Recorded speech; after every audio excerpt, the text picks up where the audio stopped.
lecture circuit. We made a film out of it. She's doing her own. Good afternoon. My name is Doug Holder. We're on we're on Poet to Poet, Writer to Writer, with my guest, poet, educator, and pen prison person. We'll talk about that. Prison writing person, Barbara Trachtenberg. Good afternoon, and thank you for joining us on Poet to Poet. I'm glad to be here, Doug. Let me just read a brief introduction to Barbara. She says, 30 years as a teacher and school psychologist have fed my writing. Lately I teach prisoners, PEN's prison writing program, immigrants and literacy teachers, elders and students at BU and Harvard.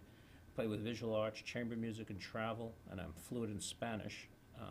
My best writing experience was at the MacDowell Colony. My writing has appeared in the Boston City Hall in Words and Images, Multicultural Review, Arts Editor, Latin American Anthropology Review. My earliest writing, a 19-year-old hitchhiker's travel memoir set in the early 60s in Western Europe and Hungary, was pushed by my wanting to meet Hungarian relatives.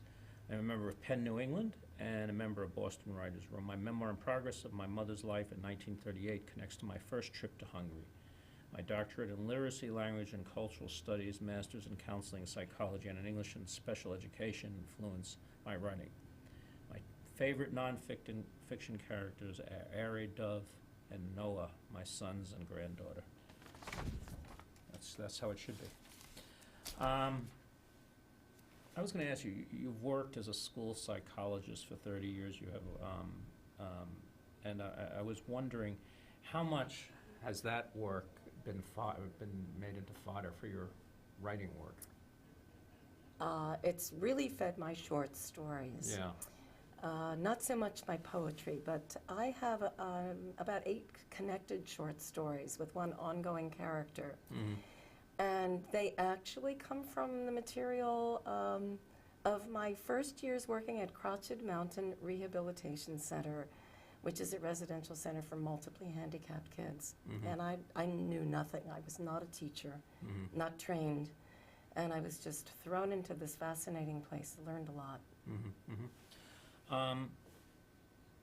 Now, do you think as a psychologist, with your insight into people, motivations, whatever, has that given you a good basis for good writing? Good I mean, question. Freud was a great fiction writer, wasn't he? Yes, yeah. He was a storyteller, Yeah. a story maker. You know, I was a school psychologist, so I worked with kids, and unfortunately, those were my later years of working in public schools. Mm-hmm. The unfortunate part is that working as a school psychologist meant at that time, which is in the 90s, testing kids for their so-called intelligence, the Wechsler intelligence scale for children. Mm-hmm. And it was a real drag, to tell you the truth. Mm-hmm. I couldn't develop relationships with kids because my role was to test, to evaluate the test, propose a diagnosis, chair a team, and it's.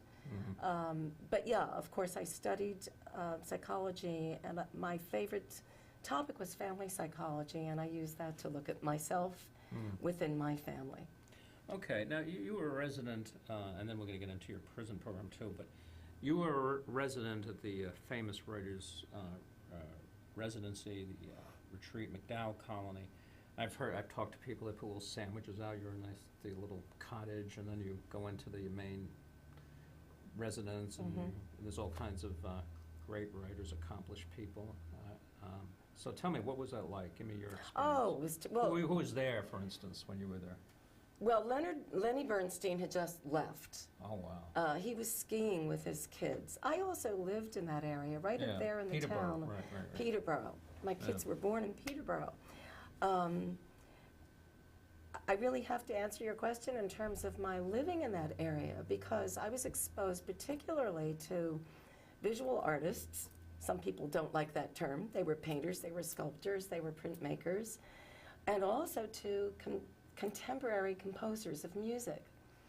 And I'm a musician myself, so I loved the newness of what was being produced around there. Whether or not I liked it, I loved it. if you can make that distinction. Mm-hmm. I loved being exposed to it. What didn't you like about it? I have a sense. Oh, well, there's some pieces of contemporary music, that go on and repeat and repeat. And you think, okay, I get it. I'm going to turn. No, but I mean in terms of the residence, is that whole experience great? Oh, the residency for me was wonderful. It was at a key time of my life when my younger son was 2.5 years Yeah. old. I was actually starting to write the biography of a man I had worked with at that residential center for handicapped people. It was wonderful getting the knock on the door at lunchtime, knowing that the basket of food was sitting outside waiting for me for when I was ready to eat, for when I was ready to bring it in. I don't think there were any foxes able to get into the basket, but there were foxes around. Do you remember any other writers who were there, or aren't visual artists? Yes, Jean Valentine was there. Okay, I certainly remember Jean. Who was there when I was there was also a famous photographer, and I'm as famous as Robert Doisneau, and yet I cannot. American? An American New York Jewish photographer whose work is stunning. And she did a key photograph. Diane Arbus? No. But when I think of it, I'll let you know. That would have been good. Now, you're a member of the Penn New England Prison Writing Program. Can you talk about your involvement in the program and the program itself? How did it come to be, the genesis of it? And all that? The genesis of my involvement in Penn is that I was riding my bike one day and found myself behind Framingham Women's Prison.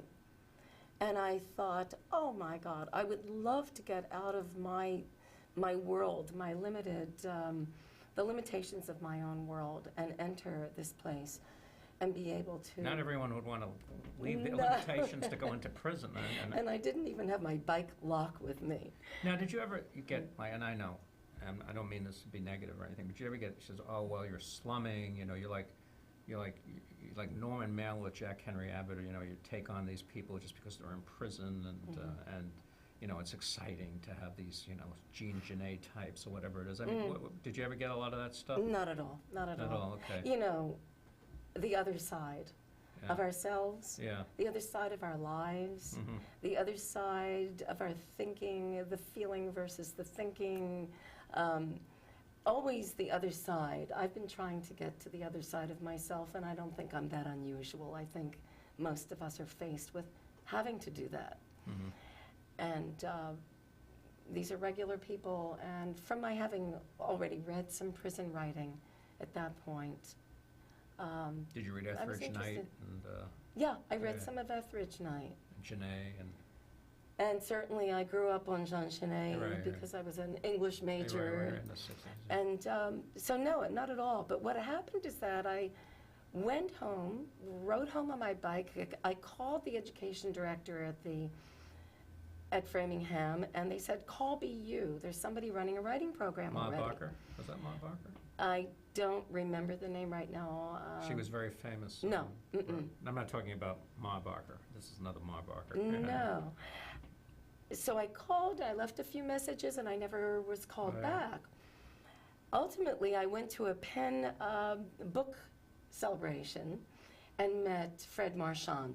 Just interviewed him. He's in our new issue. Great guy. Well, he's a terrific guy. He's a superb poet.